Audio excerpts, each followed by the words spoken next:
तेरा इंतजार है, मुझको बस तुझसे प्यार है।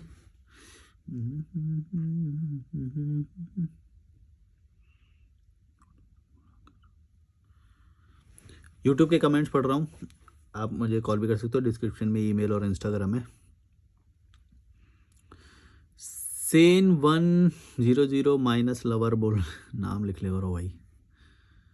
भाई आपको एटलीस्ट अपने माँ बाप की तो इज्जत करनी चाहिए कि उन्होंने आपको इतना पढ़ा लिखा के हेल्दी बनाया है। अरे यार ये अगेन वही वाला बात, इस पे मैंने कितनी बार यही वाली बात बोल रखी है।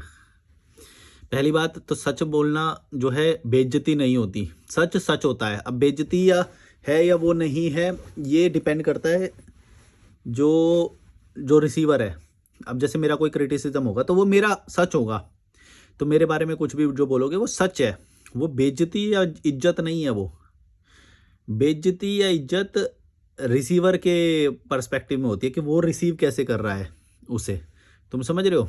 या फिर थर्ड पर्सन भी रिसीव कर रहा है, तो वो जैसे तुम रिसीव कर रहे हो इस बात को, तुम बेइज्जती की तरह कर रहे हो। मैं इसको बेइज्जती की तरह नहीं देखता, मैं बस सच की तरह देखता हूँ। मतलब सच झूठ भी नहीं, मतलब बस वो है फैक्ट। तुम समझ रहे हो ना। मेरे नज़र में ना इज्जत कुछ होता है ना बेइज्जती कुछ होता है, मेरे नज़र में वो होता ही नहीं, एग्जिस्ट ही नहीं करता सच बोलो तो। तुम समझ रहे हो मैं किस चीज़ की बात कर रहा हूँ। तुम एक सामाजिक प्राणी हो, तुम्हारे लिए ये इज्जत बेइज्जती बहुत बड़ी बात होती होगी। मैं समझ भी रहा हूँ तुम्हारी बात, क्योंकि मैं भी तुम्हारे ही समाज से आया हूँ, मुझे पता है। लेकिन मैं जिस समाज को छोड़ के अब मैं जो बन चुका हूँ ना, मेरे को यहाँ पे इज्जत बेइज्जती समझ में ही नहीं आता एक्चुअली।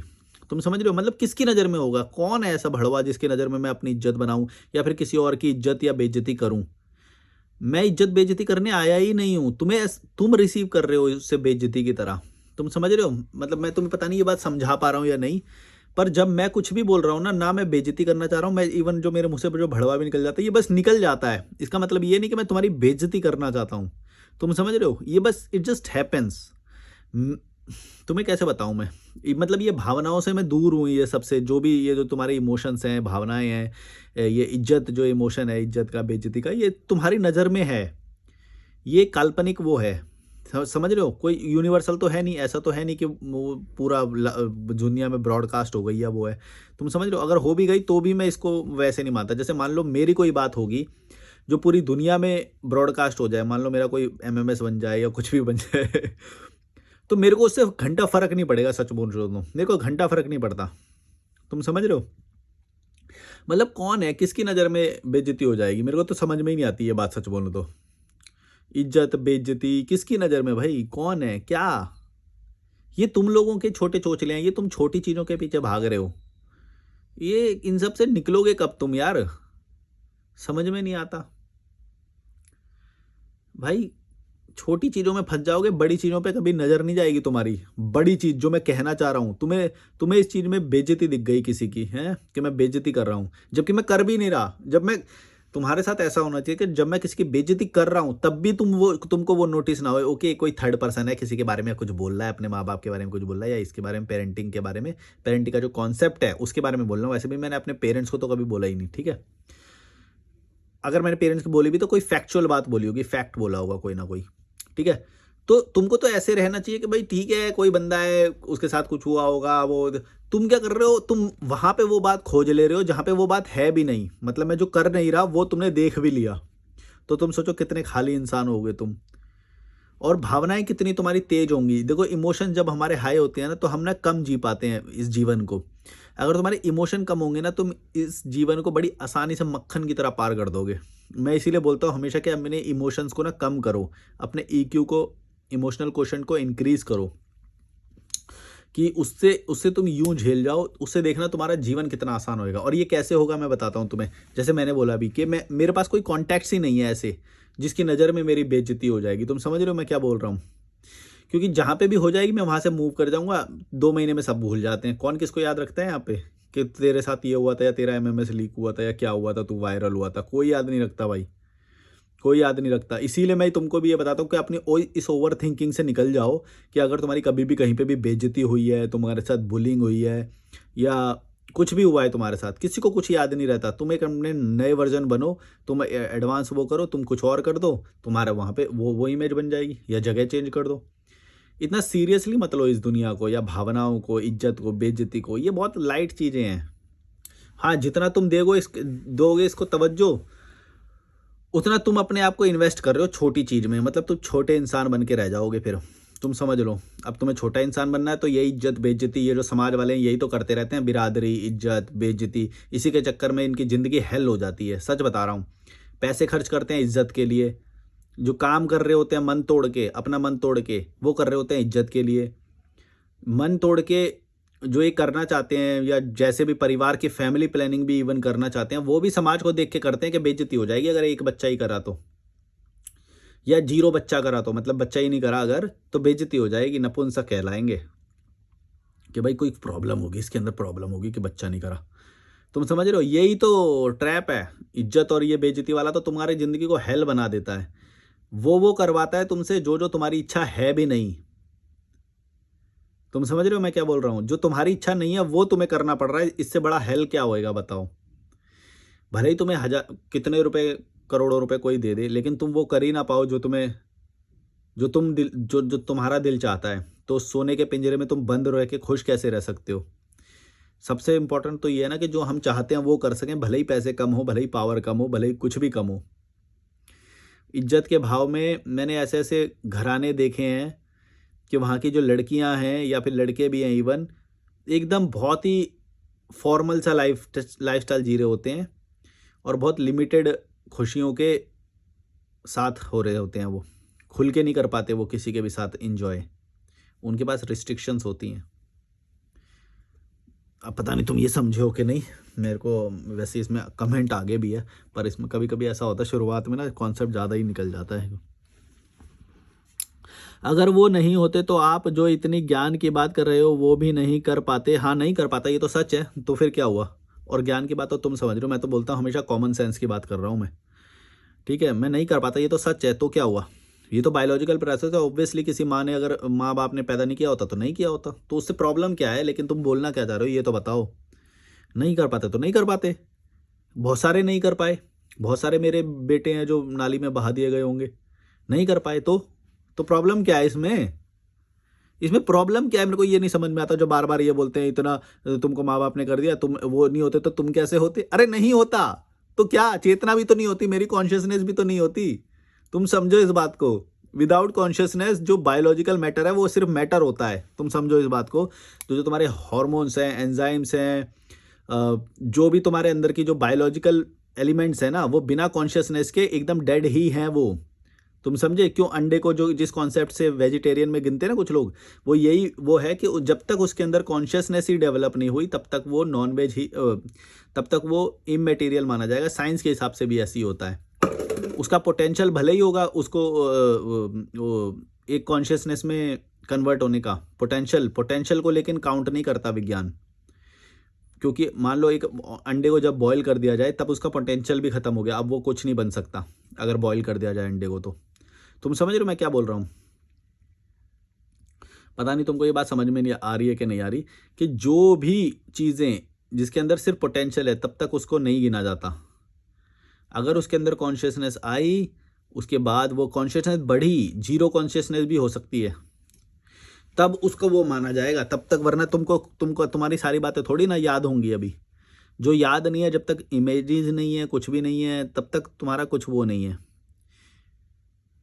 इसी कॉन्सेप्ट में मैं ये जो मुर्गियों को मार दिया जाता है या जो ये जो मछलियों को मार दिया जाता है ना, इसी कॉन्सेप्ट में मैं बोलता हूँ कि उनकी कॉन्शियसनेस ही उतनी नहीं है भाई, या होगी तो मेरे को पता नहीं, पर मैं जिस लेवल पे बोलता हूँ उसको मैं तुम समझो। अब यहाँ पे लोग बहुत डिसएग्री करेंगे, हैं तुझे क्या पता है कॉन्शियसनेस होती है उनके अंदर ये वो कर लो तुम कभी नहीं समझोगे जो मैं बोलना चाह रहा हूँ। और ना मेरे को लगता है कि मैं भी एक्सप्लेन नहीं कर पा रहा हूँ ठीक से। एक्चुअली बात तो ये है, मैं भी नहीं कर पा रहा हूँ, क्योंकि हो सकता है मैं जस्टिफाई कर रहा हूँ बस but I am happy with my justification. कितने ही गरीब लोग सड़क पे सोते हैं, यंग एज में मजदूरी करते हैं, एटलीस्ट आपको वो सब तो नहीं करना पड़ा। अच्छा, तो मतलब ये महानता समझोगे? अगर ये चीज़ नहीं करनी पड़ी तो तुम इसको महानता की तरह गिना रहे हो कि देखो भाई आपको ये नहीं करना पड़ा, तो क्या हुआ? ये कोई महानता बात है? बुराई तब है जब ये करना पड़े, लेकिन अगर ना करना पड़े तो ये महानता नहीं है, क्योंकि ये तो काम है, ये तो बेसिक है। जो बेसिक है तुम उसको नहीं गिना सकते। ऐसे तो फिर माइनस में ही तुम्हें जाना है, तो फिर कितना भी चले जाओ। अगर जैसे मान लो फिर अगर फ्लाईओवर के नीचे किसी को पैदा किया है ना, उसको वो सब नहीं मिला जो मेरे को मिला, तो जब तुम उसको बोलोगे, जब वो बुराई कर रहा होगा ना, तुम पता क्या बोलोगे, कम से कम तुम्हारे पैदा होते तुम्हारे हाथ तो नहीं काट दिए भीख भीख मांगने के लिए। भाई ऐसे कितना माइनस में जाओगे पीछे पीछे। तुम्हारी सोच बस भिखारी जैसी है क्या? इतनी है क्या तुम्हारी सोच? तुम्हें आगे का सोचना चाहिए, तुम पीछे वाले से कंपेयर कर रहे हो। तुम समझ रहे हो मैं क्या बोल रहा हूँ? कि अगर मान लो किसी बच्चे का, जैसे एक मूवी में तो दिखाया गया है कि बच्चों का जो है ना, किसी की आंख फोड़ दी, किसी के हाथ काट दिए, किसी का पैर काट दिया भीख मंगवाने के लिए, है ना, या फिर बेच दिया बच्चों को, है ना, तो ये बंदा पता है क्या बोलेगा? उस बंदे को बोलेगा कम से कम तेरे को पैदा होते बेच तो नहीं दिया। वरना ऐसे भी माता पिता होते हैं जो बच्चों को बेच देते हैं, या फिर धार्मिक संस्थानों के हवाले कर देते हैं कि तुम इन्हें बड़ा करो और इनसे वो करवाओ। समझ गए ना क्या बोल रहा हूँ? सारा नहीं बोल सकता। तुम समझ रहे हो मैं क्या बोल रहा हूं? ये जो कंपैरिजन कर रहा है ना, ये लोअर पे कर रहा है, ये घटिया इंसान है, इसकी सोच छोटी है। तुम समझो, ये मिडिल क्लास सोच रहा है, ये लोअर क्लास सोच रहा है, ये ऊपर नहीं देख रहा, ये नीचे की तरफ से कंपेयर कर रहा है कि देखो कम से कम ये तो नहीं हुआ ना। और ये कम से कम की कोई लिमिट नहीं है, तुम कम से कम पे कितने पे जाओगे लोएस्ट। अब इसका विजन ही छोटा है, ये इंडियन है, इसने नाम नहीं लिखा पर मैं गारंटी, हाँ हिंदी में लिखा तो ऑब्वियसली इंडियन है। पर इंडियन मेंटालिटी जो है ना, सबसे लोअर क्लास की वो होती है। मतलब इसकी सोच देखो कितनी जा रही है, नीचे नीचे ही जा रहा है ये। तो अब अगर मान लो मेरे को बेसिक मिली सुविधाएं, तो ये बोल रहा है कि बेसिक से नीचे वाली तो नहीं मिली, कम से कम तुमको देखो। और अगर उससे मिली होती उससे कम, अगर कोई बच्चा ऐसा खड़ा हो जाएगा ना कल को, जो मान लो बुराई करेगा अपने पेरेंट्स की कि देखो मेरे साथ ही हुआ, उसको पता क्या बोलेगा ये, कम से कम तेरे को बेच तो नहीं दिया पैदा होते ही। तो मतलब ये तू कहाँ तक जाएगा भाई नीचे? तेरी क्या औकात, मतलब तेरे वो लिमिट क्या है वो बता मेरे को।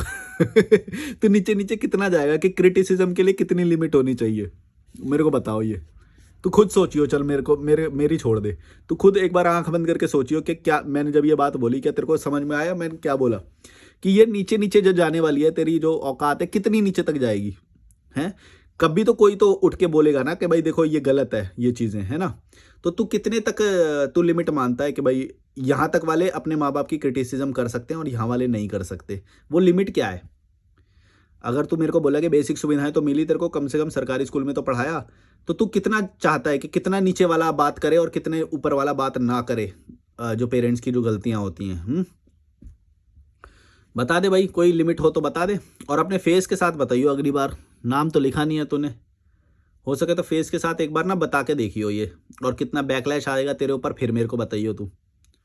समझ रहा है? बिना उसके ऐसे लिख देना, बिना नाम के, ना तेरा फोटो है ना तेरा नाम है ना। तू लिख, तू चैनल बना, तू बोल के दिखा, तू फेवर में बोल। अगर मैंने पेरेंट्स के अगेंस्ट बोला है, पेरेंटिंग के अगेंस्ट में बोला है, वैसे पेरेंट्स के अगेंस्ट में, parent is different, parenting is different. मैंने बैड पेरेंटिंग के पर्सपेक्टिव में बोली है वो बात कि भाई जब तक तुम्हारी कैपेसिटी ना हो, बच्चे पैदा नहीं करने चाहिए, ठीक है।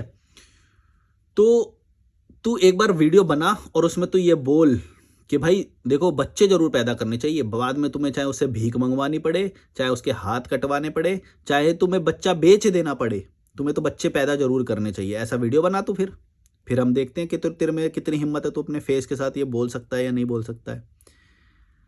मैं ये सोचता हूँ कभी कभी ये जो लिख देते हैं, मतलब कैसे हिम्मत हो जाती है इनकी कि एक पर्सपेक्टिव में जब ये बात बोलते हैं तो दूसरे वाले का बिल्कुल सुनते ही नहीं है ना। या तो 1000 रुपये का लाइव सेशन एक बुक कर ले, लाइव सेशन में आ और अपनी बात को रख, फिर हम देखते हैं कितने मजबूत है तेरे सच में पॉइंट। क्योंकि जब बात फेस के साथ बोली जाती है ना भाई, फेस के साथ और नाम के साथ, नाम और फेस, तब फटती है इंसान की। मैं तो फेस के साथ बोल रहा हूँ ना, यहाँ पे आ जा मैदान में, लाइव सेशन पे आओ, जिसकी भी बस की हो, जिसको भी मेरे जो पॉइंट भी गलत लगते हो, लाइव सेशन बुक करो। और वो 1000 रुपये की फीस मैंने इसलिए रखी है ताकि कोई औने पौने कोई भी ना आ जाए। मैं लल्लू लोगों को थोड़ी लाना चाहता हूँ, सच में जो क्रिटिसिज्म कर सकते हैं, वैलिड पॉइंट, बिना लड़ाई के, बिना गाली के, आ जाओ, है बस की तो आ जाओ। तुम्हें सच में लगते हैं ना मेरे माइनस पॉइंट्स, तो आ जाओ। हाँ, पर ये है कि उस लाइव में तुम अपने किसी भी ब्रांड्स का, यूट्यूब चैनल का, ये सब प्रमोशन नहीं करने दूंगा मैं। सिर्फ किसी टॉपिक पे तुम्हें बात करनी है तो वो तुम कर सकते हो। अगर तुमने कोई भी यूट्यूब चैनल या किसी का भी नाम लिया तो उसी वक्त मैं लाइव को बंद कर दूंगा, उसे डिलीट कर दूंगा, तुम्हारा कोई फ़ायदा नहीं होगा उससे। तो ये चालाकीपंती तो करना मत मेरे से। अगर प्रमोशन कर रहा है तो फिर उसके पैसे अलग हैं, तुम वो भी कर सकते हो, मना नहीं है। तुम समझिए ना मैं क्या बोल रहा हूँ। कितने ही गरीब लोग सड़क पे सोते हैं, यंग एज में मजदूरी करते हैं, एटलीस्ट आपको वो सब नहीं करना पड़ा। आपको अपने तरीके से जीने का हक है, बट आपके अच्छा मेरे तरीके से जीने का हक है, लेकिन ये तुम अब बोल रहे हो, तुम समझ रहे हो। ये हर एक इंडियन पेरेंट अगर यही वाली लाइन बोल दे फिर तो बात ही खत्म हो जाएगी ना। लेकिन तुम बुलवाओ तो सही। तुमने तो बोल दी ये लाइन कि मेरे को अपने तरीके से जीने का हक है, लेकिन ये बुलवाओ तो सही पेरेंट्स से। पेरेंट्स तो नहीं बोल रहे ना ये चीज़। मेरे को कितने सारे कॉल आते हैं, कितने सारे मैसेज आते हैं, तुम खुद आंख खोलोगे तो तुम्हें पता चल जाएगा कि है नहीं ऐसा। तुमको अपने मर्जी से जीने का हक नहीं है, ये कहने की बात है। बाबा तुम बोल रहे हो ऐसा, तुमको भी सच पता नहीं है शायद, या फिर पता है तुम देखना नहीं चाहते। तुम ये कहाँ से बोल रहे हो? कितने % इंडियंस के लिए, बच्चों के लिए तुम ये बात बोल रहे हो कि बच्चे को जो है माता पिता मैनिपुलेट नहीं करते, शादी के लिए फोर्स नहीं करते, या फिर ज़बरदस्ती शादी नहीं करा देते, बच्चे पैदा करने के लिए फोर्स नहीं करते? कितने % के लिए बोल रहे हो बताओ मेरे को। तुमने ये लाइन बड़ी आसानी से लिख दी कि तुमको जीने का हक है। कितने बच्चों को हक है मेरे को ये भी तो बताओ। क्या वो प्रैक्टिकल है या वो बस कागज़ों में है, या वो बस संविधान में बस ऐसे लिखा हुआ है? क्या वो सच में भी है? बात मानते हो? ये है हिम्मत? आ फिर फेस के साथ आके बोल के दिखा। चैलेंज कर रहा हूँ तेरे को ही नहीं, जितने भी ये भड़वे लोग जो बिना फेस के और बिना नाम के लिख रहे हैं ना कोई भी कमेंट, सबको चैलेंज कर रहा हूँ। आ जाओ, है बस की तो आ जाओ। आओगे ही नहीं, मेरे को तुम्हारी औकात पता है बाबा। जो भी बंदा बिना नाम के बिना फेस के कर रहा है, मेरे को तुम्हारी औकात मालूम है कि तुम पीछे से बस सुर्री लगा के चले जाओगे, बस अटेंशन, या फिर तुम छोटे एस्पेक्ट में समझ गए। और छोटे से एस्पेक्ट में समझने वाला बंदा ना, उसके अंदर इतना कॉन्फिडेंस नहीं होता कि वो मुंह पे आके लड़ ले, इतना नहीं होता। ये पता है मुझे तुम्हारी औकात बाबा। मैं भी उसी नीचे वाली औकात से ही आया हूँ, तो मेरे को मालूम है ये सब। मैंने तो बढ़ा लिया ना अपने, बाद में बढ़ाया मैंने, आर्टिफिशियली इंक्रीज़ किया है इसे, सीख सीख के, बेइज्जती करा करा के, और हार हार के। तुम समझ रहे हो मैं क्या बोल रहा हूँ। तब वो पॉइंट आता है एक टाइम के बाद जहाँ पे तुम्हें बेइज्जती और ये सब कुछ समझ में ही नहीं आता, सिर्फ ग्रोथ समझ में आती है। ग्रोथ ज़रूरी है। बेइज्जती उस वक्त के लिए हुई, उन लोगों के बीच में हुई, किसी को याद नहीं है भाई, किसी को नहीं पड़ी हुई। सच बता रहा हूँ, घंटा फ़र्क नहीं पड़ता किसी को। सब अपने उसमें मस्त हैं, सब अपना रील बना रहे हैं, सब अपना काम कर रहे हैं। और तुम्हारे को अगर है हिम्मत, इतने ज़्यादा ही तुम्हें लगता है कि तुम इतना बड़ा कमेंट कर दोगे, इतना तुम्हें बड़ा मज़ा आ जाता है, या तुम जितने भी लोग, ये वीडियो मैं उन सब लोगों के लिए बना रहा हूँ जो बिना नाम के और बिना फ़ोटो के कमेंट करते हैं। तुम सब लोगों के लिए है, क्योंकि मैंने ये अपने ही नहीं, अपने कमेंट में नहीं, मैंने पूरे सोशल मीडिया पे ये बात देखी है कि लोग फेक अकाउंट से, या फिर ये जो बॉट अकाउंट्स, जो क्या बोलते हैं, ट्रोल अकाउंट्स जो होते हैं, इनसे कुछ भी लिख देते हैं। इनकी औकात कुछ नहीं होती, इनकी औकात कुछ नहीं होती। ये फेस के साथ कभी कुछ नहीं बोल सकते, इनको अटेंशन कभी मिला नहीं होता, तो ये उल्टे सीधे ऐसे कमेंट्स करते हैं। आर्ग्यूमेंट्स में कोई दम नहीं होता। अगर ये सामने खड़ा हो जाए, मूत के जाएगा, गारंटी दे रहा हूँ, मूत के जाएगा। बिना मूते छोड़ूंगा नहीं इसे, मैं गुद्दी पकड़ के ही मुतवाऊंगा फिर, कि तू सबके सामने मूत के जाएगा, या फिर इतना सा चेहरा कर दूंगा, इतना सा मुंह दिखाने के लायक ना रहेगा। गाली वाली नहीं दूंगा, सिर्फ तर्क के आधार पे, सिर्फ तर्क के आधार पे। किसी का भी, कोई भी हो, किसी भी मुद्दे पे तुम्हें डिसएग्रीमेंट है, आ जाओ, चैलेंज कर रहा हूँ। पहले बहुत सारे लोगों ने बोला है ना कि मैं ये वीडियो पे हमसे डिबेट करो, आ जाओ, कर लो चैलेंज।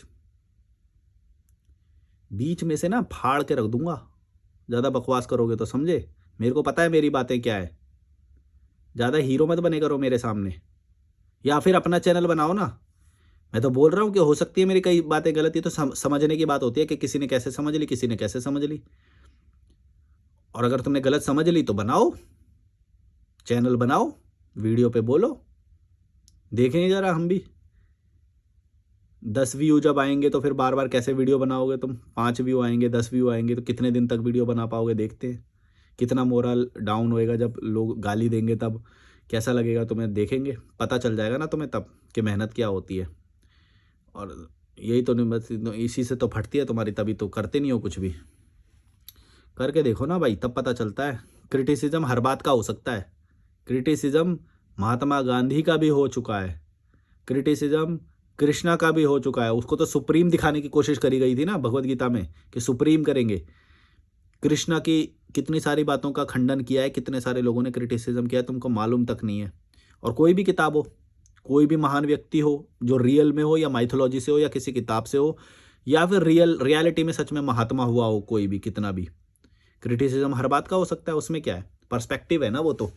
कोई भी किसी पे भी टॉपिक पे मेरे से बुलवा लो, बताओ किसी भी चीज़, महान व्यक्ति, महान किसी योजना, प्लान्स, किसी का भी लेके आओ, मैं नेगेटिव बताता हूँ, उसके बड़ी बात है। नेगेटिविटी के साथ ही कोई बात चलती है, कोई 100% अपने आप में बात नहीं होती कोई भी, बट एक मेजॉरिटी पार्ट पे होती है। अगर कोई 90% सही है, 10% गलत है मेरी बात या किसी की भी बात, तब भी उसे सही बोला जाएगा। पता है क्यों? 10% का जो मार्जिन है वो 10% को ही डाइल्यूट करेगा, तो 80% सही हुई वो बात। समझ रहे हो? नेट जो देखा जाता है उसका। पता नहीं तुम्हें ये बात समझ में आई कि नहीं, मैं जो बोल रहा हूँ कि जब कोई मेजॉरिटी में बात सही होती है तो उसे सही बोलते हैं। वो जो छोटा वाला जो तुम पकड़ के बोल रहे हो वो मत पकड़ो, फिर उस बात को छोड़ दो। हीरो मत बनो हर बात में क्रिटिसिज्म करने वाले। और करना ही है तो फिर आ जाओ ना मैदान में, तो देख लेंगे। आप इस सब के लिए उनको रिस्पेक्ट करते हो। अच्छा ये लिखा है, बट आपके माँ बाप ने आपको नेसेसरी थिंग्स प्रोवाइड की है एंड आई होप आप इस सब के लिए उनको रिस्पेक्ट करते हो। मेरे को यही नहीं समझ में आती कि रिस्पेक्ट करते हो, ये रिस्पेक्ट क्या होता है? मतलब रिस्पेक्ट और इरिस्पेक्ट ये कैसे होता है? मतलब तुम करते कैसे हो, वो रिस्पेक्ट कैसे करते हो तुम? मान लो तुम्हें पानी पीने का मन कर रहा है तो रिस्पेक्ट में तुम पानी नहीं पियोगे ये, या फिर रिस्पेक्ट में तुम पैर छूओगे उनके, ये इसको रिस्पेक्ट बोले। रिस्पेक्ट की वो एक्ट कौन सा है? रिस्पेक्ट या फिर सिर्फ मान्यता में है? सिर्फ मान्यता में कि रिस्पेक्ट करते रहो और पीछे से उनको ना खाना दो ना कुछ करो। ऐसे रिस्पेक्ट वाले बहुत देखे हैं मैंने, भड़वे। ऐसे समाज में, तुम्हारे समाज में वैसे बहुत सारे भड़वे हैं जो रिस्पेक्ट तो करते हैं पर खाना नहीं देते। रिस्पेक्ट करते हैं हम तुम्हारी, रिस्पेक्ट कर करके उसे इमोशनली, मतलब डार्क साइकोलॉजी के थ्रू उसको पूरे बंदे को खाली कर दो। हम तो रिस्पेक्ट करते हैं तुम्हारी। ऑन दी अदर हैंड तुम सोचो कि एक बंदा ऐसा है जो कड़वा बोलता है, बिल्कुल एकदम रूथलेस है, लेकिन वो केयर करता है। ऐसा भी तो हो सकता है। तुम ये क्यों सोच रहे हो कि रिस्पेक्ट करना ही बहुत बड़ी बात हो रही है? रिस्पेक्ट तो आर्टिफिशियल भी हो सकती है ना, रिस्पेक्ट तो फेक भी हो सकती है। सच क्या है? एक बंदा ऐसा भी हो सकता है जो सच बोलता है, कड़वा बोलता है, लेकिन केयर करता है वो। ऐसा भी तो एक हस्बैंड हो सकता है, ऐसा कोई भाई हो सकता है, ऐसा कोई बेटा भी हो सकता है। तुम समझ रहे हो? तो रिस्पेक्ट जो तुम बोल रहे हो ना, ये आर्टिफिशियल होती है। अगर तुम इन छलावों में हो ना तो कोई तुम्हें पूरा खाली कर जाएगा, लेकिन रिस्पेक्ट के नाम पे तुम्हारे सामने ऐसा बने रहेगा, क्योंकि तुम्हें तो रिस्पेक्ट ही चाहिए ना। ले ले रिस्पेक्ट, पर तेरे को अंदर से पूरा खाली कर दूंगा रिस्पेक्ट देके। ऐसा भी तो हो सकता है। अगर कोई बंदा मेरे जैसा तुम्हारा बेटा निकल गया या वो कर गया, सच में बता रहा हूँ, तुम्हें रिस्पेक्ट ही चाहिए ना। बार बार से रिस्पेक्ट ही करता रहूँगा, तुम्हें जितनी चाहिए रिस्पेक्ट ले लो, अंदर से पूरा खाली कर दूंगा। अच्छा लगेगा? चलेगा तुमको? ये रिस्पेक्ट कर करके भी खाली किया जा सकता है बंदे को। और दूसरी बात, जो सही बंदा है वो जैसे ही कोई गलत करेगा तो एकदम कड़वा बोलता है, रूथलेस बोलता है, लेकिन जहाँ पे स्टैंड लेना होता है वहाँ पे स्टैंड लेता है, जहाँ पे लीड लेनी होती है वहाँ पे लीड लेता है, और सबका भला करता है वो, सबका भला। तुम बताओ किसको चुनोगे तुम, कड़वा बोलने वाले को या रिस्पेक्ट करने वाले को? हाँ तुम पढ़वे बहन जो गंदी नाली के पैदाइश तो तुम ही हो, तुमको तो वही पसंद आएगा। बट